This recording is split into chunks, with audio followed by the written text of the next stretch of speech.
time to do a March monthly reset. I feel like March is the perfect time to just get that spring cleaning vibe. It feels new, it feels fun and fresh and exciting.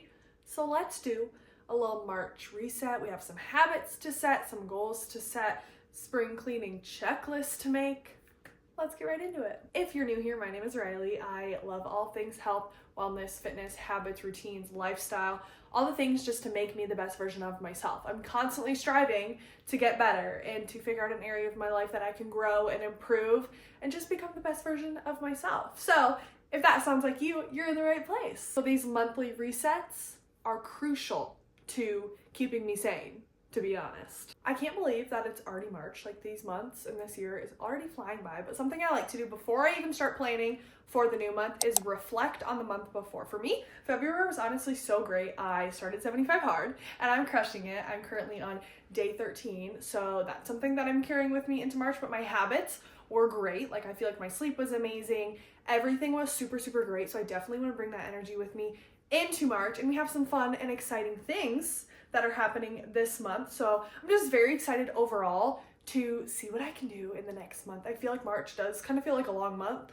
and so many, like, March is like the mix of emotions. Like, I feel like it could snow, but it could also be like 60 degrees in March. So I'm excited for what's in store. The first thing that I do when I think about the new month is I plan my habits for the month. I am obsessed with habits. I have planned and tracked my habits now for almost a year and a half, and it is truly the best thing I have ever done. I always say, if you want to change your life, you have to start with your habits. Don't overwhelm yourself. I definitely want to make a full in-depth video talking about habits and routines and how I became such a habit freak. Now, in my programming, I teach habits, so I coach my clients on habits and I teach them how to build healthy, sustainable, realistic routines that fit into your life, because one size does not fit all. These habits might not be realistic for you, and maybe your habits won't be realistic for me. I think we're very individual. So I'm gonna go over the habits that I have planned that I'm gonna track for the month of March. I did my habit tracker a little bit different this month. I kind of color coded it. I'm a very type A, organized girly. I like to plan. So I decided to do it in different colors. So the four kind of areas that I have that I'm tracking for my life. My first is business, second is health and fitness, and then the third is like brain or mental health, things like that. And then I also have one for finance. Let's start with my 10 daily habits. My 3 business habits are posting daily on Instagram. I decided to give up TikTok for Lent. I decided this like 5 days in, but it was very consuming for me. That's a whole nother story. So posting daily on Instagram and posting more on my Instagram stories. Reaching out to new people every single day. I feel like the way to grow your business and to get clients is by reaching out to people and communicating. So whether that's reaching out to maybe a potential client or an inquiry that I had, or reaching out to other coaches out there just to get advice, or women out there who inspire me just to reach out and ask for support and ask questions and ask for help. I think communication and collaboration is huge when you're trying to grow a business. And my third one is every day writing out my top 3 priorities for that day.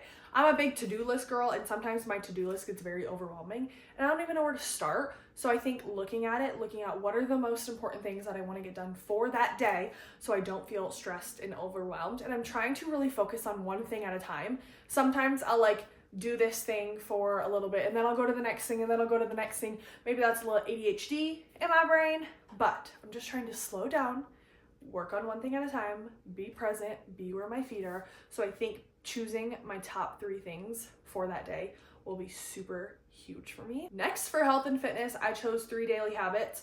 So like I said, I'm doing 75 hard. So one of the habits I'm tracking is my 2 workouts. My workouts have been amazing. Currently, I'm strength training 4 times a week, doing a day of cardio, a day of Pilates, and then kind of like an active recovery day. So either that's 2 walks or like yoga, stretching, something of the sort. And then my outdoor walk is always an outside walk to get my steps in, which leads me into my next health and exercise and fitness habit, which is 13,000 steps every day. My wedding is in 4 months. I'm trying to lock in and lose some fat and lean out a little bit. So keeping my steps high is very, very important to me. And also getting my steps in, especially outdoor, has been so amazing for my mental health. I feel so creative when I'm out for my walks. I just feel like I'm connecting with myself, with God, with the world, and it feels amazing. So get outside for a walk. It will help. Trust me. And the next one for my health and fitness is to wake up at 6 a.m. Now that I kind of have more time in my schedule, I feel like I want to sleep in a little bit, but then I realize all the things that I could be doing. And maybe this is a fault to me that I don't like to just chill. Like, I like to always be doing something and feel productive and feel like I'm working with something. But I do think going to bed at a decent time, which I do, but then like I'll just like lay in bed. So I need to get up, and I just have 6 a.m. Like, that's not early. I want to work back up to like 5 a.m. because I was waking up at like 4:30 and 5 a.m. a few months ago, and I would love to get back to that and just have a slow morning, do my morning things, maybe get a little work done in the morning, and then go and work out. So really excited to track that habit this month. For my brain or mental health habits, I have 4 of them because while doing 75 hard, my mental health is one of the most important things to me. I get a little vulnerable. I struggled with lots of anxiety and depression in 2025, and it was super, super hard on me. And I think that affected every other area in my life. So I'm really trying to focus on that and keep myself healthy physically and mentally, especially. So the first one is Bible time in the morning. I like to do my Bible right away, spend time with the Word and with God and praying and just talking to God. Like, I think there's no better way to start your day than reading your Bible. The next habit is having a closing shift. This is really, really good for my mental health, and I find the nights that I skip this, I wake up and I'm a little bit more stressed and have a little bit more anxiety, and I'm like, Riley, why did you not do this last night? But washing the dishes, wiping down the counter, sweeping and mopping the floor, resetting the couch, just getting things ready for the next day, laying out my workout outfit, tidying up the living room, tidying up my bedroom, like doing things for your future self. That's always what I'm thinking about is Riley tomorrow and Riley 6 months down the road. Like, Riley tomorrow morning will be thankful that I cleaned up the kitchen and I laid her workout set out. So just having a closing shift that I'm consistent with. Next one is 30-minute of skill building. This one can kind of be business too, but I guess it's like me like learning and challenging myself and pushing my brain. But whether that be marketing or practicing sales or working on my systems, learning something new that's going to help me progress business, financially, health, all of the areas. And I think it's really important to be a learner still all the time. So I want to keep pushing myself to learn something new and do that for 30 minutes every day. And the last daily habit is journaling in the morning. Again, like starting my morning with Bible time.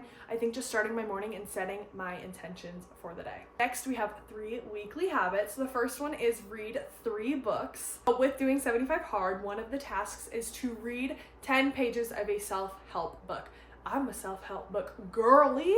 I love me some like romance books, but self-help, oh, I feed off of that stuff. So I actually went to the library today because I finished the Let Them theory last night, which is perfect timing so then I can start new books for March. But I got 3 new books from the library, so I'm gonna show you what they're at. I'm super, super excited about these. So I've actually read 2 of them. I don't know if that's cheating, but literally I read them when I was like a freshman in high school. That was almost 8 years ago, which is insane to think about. Like, I don't feel that old until I say that was 8 years ago. The first one is Girl Stop Apologizing. This is by Rachel Hollis. And I think this is something that I really need right now because trying to grow a business can be really hard for your mental health, and falling into comparison and not believing in yourself and telling you these things that you know aren't true, but it's hard to steer away from those things. I think this book will be really, really good for me. And again, with this next one, this is Get Out of Your Head by Jenny Allen. Literally says, stopping the spiral of toxic thoughts. This is what I need. And this one is also like a Christian-based book. So I'm very, very excited to read this one. I read this one. I don't know if I actually read the whole thing, but if I did, it was like a long time ago, but I'm super Super excited to read that one. And then the last one, it says Better Than Before, Mastering the Habits of Our Everyday Life. Again, y'all know I'm a habit girly. I've never even heard of this one, but I'm really excited to read that one. So those are my 3 books that I want to read for March. I am a big reader. I mean, I used to be more than I am now. Like, I used to read like 5 books a month, and I would just crank through them. So I really want to get back into reading more, less scrolling, more reading. And the last weekly habit is weekly planning and prepping. I love to plan out my weeks. I will plan my meals and I'll meal prep, plan out like appointments or schedules or what work I have to do, when I have to do this, when my client thinks, everything, I plan it. The planner that I use is the daily planner from The Daily. This planner is my everything. I'm obsessed with it. So the daily one has like the hourly schedule, so you can time block out your day. And then it has a to-do list, which I love.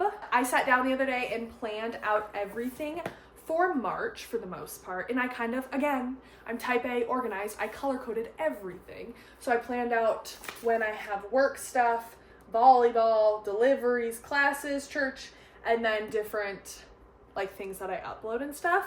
So that's ready to go for me. I still have to add a few things in as the month goes on, but this planner, I 10 out of 10 recommend. If you're gonna get a planner, get one from The Daily. They're a little pricey, but they are 1,000% worth it. I would repurchase this a million times over again. And lastly, for the 3 monthly habits, the first one is budget planning and reflection of my budget, spring cleaning, and running outside. I'm not a big runner, but sometimes when the weather's nice, I'm like, let's go on and run. The next part of this little monthly reset is thinking of specific goals that I want to set for the month. So I sat down and I was like, okay, what tangible goals can I set that I can track to reach at the end of this month? So here are a few that I'm going to track. First one is to lose 4 pounds this month. So like I said, I'm trying to lose a little bit of weight, lean out before my wedding.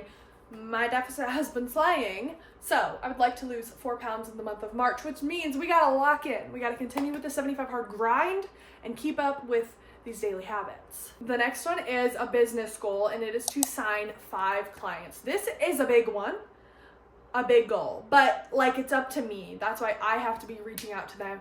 I have to be circling back and talking to these clients who reach out to me and posting on social media and sharing what I do. So that's a really big one, but I'm determined and I'm confident. And the next one is to grow my social medias. I don't have exact numbers yet, but I really want to get consistent with posting on YouTube and posting more on Instagram and just reaching more people there and actually being like happy with the content that I'm posting. And the financial goal for this month is to reinvest money into my business. I think right now in the growing period, I'm really trying to spend my money on things that are going to improve my business, improve my life. So really just being intentional and reinvesting into my business, the money I make, putting it right back. It's reinvesting in my program to make it the best program and best business I can. Something else I want to do this month is just to revisit my vision. I think thinking of growth, I'm a big like vision board person. I sit down at the beginning of every year and I create my vision board. I love looking on Pinterest, finding all those like aesthetic pictures of how I want my year to go. But something I really want to do is kind of break it down in each month, because each month looks very different when it comes to my goals for that specific month. So I think what I'm going to do is kind of look on Pinterest and see what the vibe is for the month of March. And I'm going to create a like wallpaper for my computer and maybe my phone, and maybe print it out and hang it up just so I see it visually like every single day. So I'm going to insert a picture of that. Hopefully I finish it in time, but if I do, I will show you guys a picture of what my little March monthly vision board looked like and the goals that I have for this month. But I think revisiting your vision and your why is super important on your health and fitness and growth journey. I think it's also a good reminder to help you remember your goals and why you want to achieve those goals and why you have those goals, just to visually see them every single day. The last thing for this monthly reset is my spring cleaning checklist. We got to do some spring cleaning, not only like physically in this apartment, mentally and emotionally, all of the things. We're cleaning out everything. I sat down and I made myself a little checklist of things that I want to do throughout the month to just reset the entire environment and reset myself. So the first one is my closet. I need to go through my closet. I have way too much clothes that I never actually wear. It needs to be sold or be donated. So that is something on the agenda for my spring cleaning checklist, is to go through my closet and then organize my closet, organize my dressers, just have a good system. Like, I'm an organized person, but don't go in my spare bedroom because it's full of clothes. And that's kind of like my catch-all, and my brain just feels jumbled in there. So that's something that needs to get taken care of. The next one is the kitchen area. So I really want to go through the pantry and go through the fridge, give it a good scrub and wipe down, organize all the snacks and the food and the fridge and all of the things. It just needs to get cleaned and organized. Next, for like living space, is the living room. I plan to move the rug and the couch and the chair, sweep under it, mop under it, vacuum the cushions, vacuum the carpet, like cleaning everything. I want this space to be spotless, like nobody lives here. And the last like physical environment space is my car. My car gets to be a disaster very quickly. So I'm going to detail that thing, and we're gonna wash the outside. I feel like sometimes spring is a bad time to wash it because like right now it'll snow and then it'll be 60 degrees the next day and then it's slop and slush and my car gets gross, but we are going to clean my car. And then kind of like a physical spring cleaning is losing 4 pounds, like I said, but also continuing my daily skincare. My skin has cleared up so much since I started prioritizing a nighttime skincare routine and doing my daily skincare in the morning. My bridal shower is also in March, so I'm going to dye my hair before then. We're gonna fake tan, we're gonna put new nails on. We are going to do all the things to just physically prepare for my bridal shower. So whether you're starting your fitness journey or just continuing on with the goals that you set for yourself in the beginning of the year, I think March is such a powerful and transformative month. Like, we're getting into the spring and summer months. The weather is starting to warm up. I feel like our attitudes just get so much better. Motivation is starting to rise. So remember, you don't have to be perfect with all of these things. You just have to be consistent, and that's when you're going to see the most progress. So let me know if you guys liked this style of monthly reset, because I can keep doing that because this is something I'm already doing every single month. So if you like it, let me know, and I want you to comment down below some habits and goals you have for yourself for the month of March. But make sure you subscribe, and I'll see you next week. Love you. Bye.